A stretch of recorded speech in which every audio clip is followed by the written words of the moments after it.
Hi, I'm John, and this is an SH Figuarts Vegeta Mini from Dragon Ball Daima. Released in Japan on November 16, 2024, and also available in Tamashii Nation stores and some online retailers now.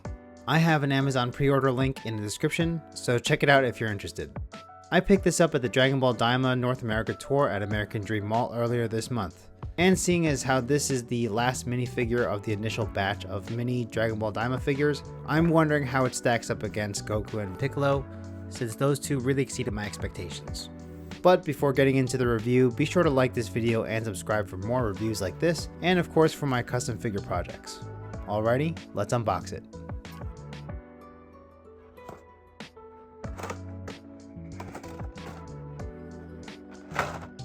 In the box, Vegeta comes with 3 additional faceplates, a windswept hair sculpt, a set of crossed arms, and 3 additional sets of hands.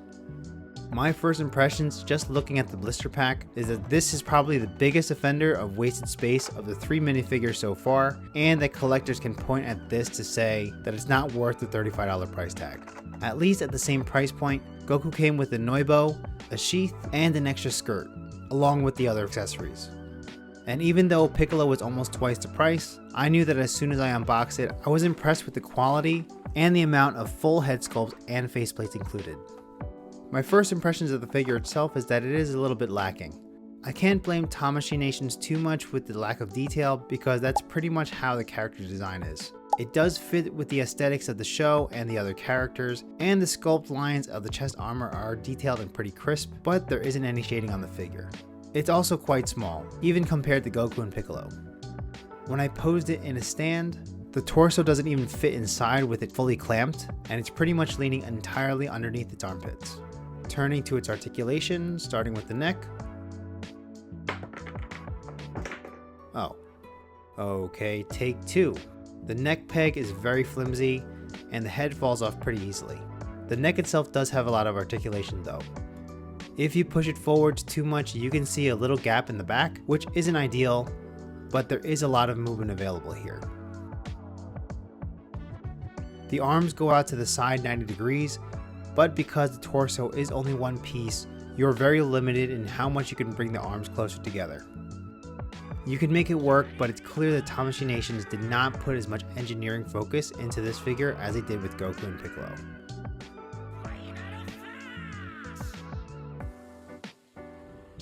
There is a bit of articulation here in the torso, but again, since the armor is only one piece, it's limited. The knees are only single jointed and can only bend 90 degrees. And the legs and hips only extend out this far. While you could still make it into this iconic pose, the legs don't go out as much as I wish they did.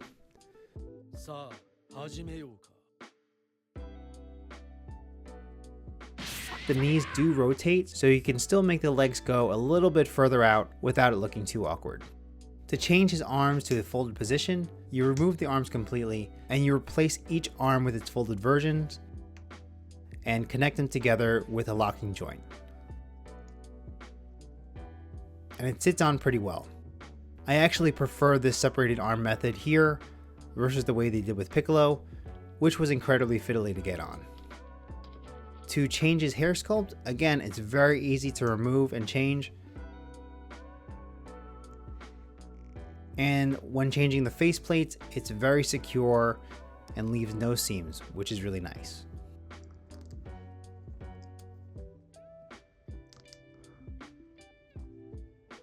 I'm a big fan of this look with the windswept hair and the arms crossed, a very classic Vegeta look.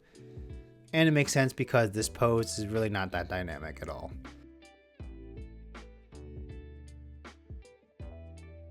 Here are some size comparisons to other figures, starting with Goku Mini, then Piccolo Mini, Bulma, and Z Fighter Super Saiyan Goku. And to compare with some prize figures and Kuji figures, here is a GX Materia Vegeta, Dragon History Goku vs Vegeta,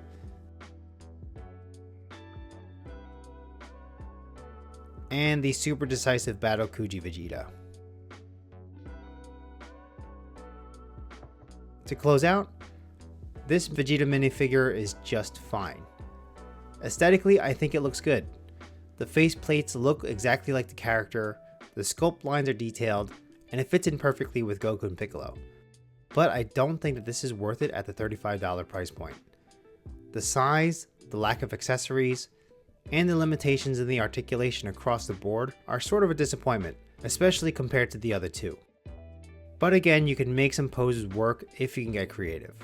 If you do have Goku and Piccolo already, you might as well grab it, hopefully at a discount, so you can just have all three of them standing together.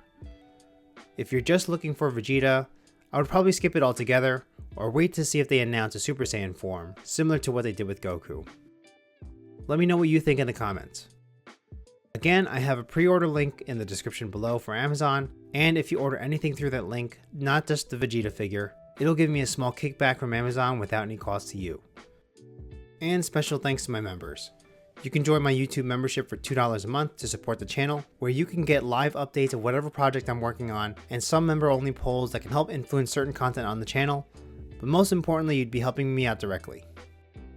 Make sure to check out my other figure reviews and projects on my channel, and if you like this video, subscribe, drop a like, leave a comment, and hit the notification bell so you know when my next video is going to drop. Thanks for watching, see you next time.